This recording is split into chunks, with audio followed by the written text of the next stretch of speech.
జై తెలంగాణ. ఆపరేషన్ కగార్లో ఇవాళ మళ్ళీ గాజర్ల రవి అని మన తెలంగాణ బిడ్డ చనిపోవడం జరిగింది. చాలా బాధాకరం. ఇప్పటికన్నా మావోయిస్టులను పిలిచి కేంద్ర రాష్ట్ర ప్రభుత్వాలు చర్చ చేయాలి.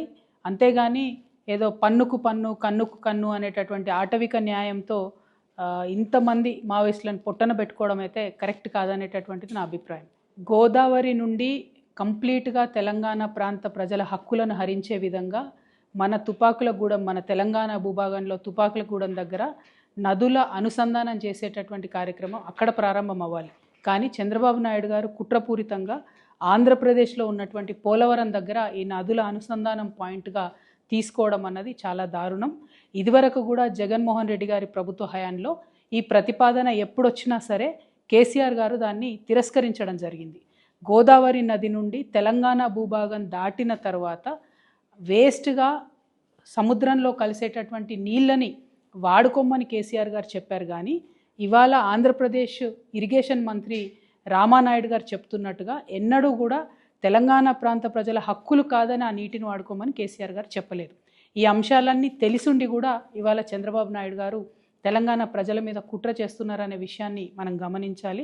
వారి ఇవాళ మోదీ గారితో ఎన్డీఏలో అలయన్స్గా ఉన్నారు కాబట్టి మరి అందులో 60% కేంద్ర ప్రభుత్వ నిధులు వస్తాయి. కాబట్టి గోదావరి, కృష్ణ, పెన్నా, కావేరి నదులను అనుసంధానం చేసేటటువంటి ప్రాజెక్టు జాతీయ ప్రాజెక్టుగా చెప్తూ 80,000 కోట్లతోని ఆల్రెడీ వాళ్ళు పిఎఫ్ఆర్ ఇవ్వడం జరిగింది. రేపు పొద్దున డిపిఆర్ స్టేజ్ కూడా వస్తుంది.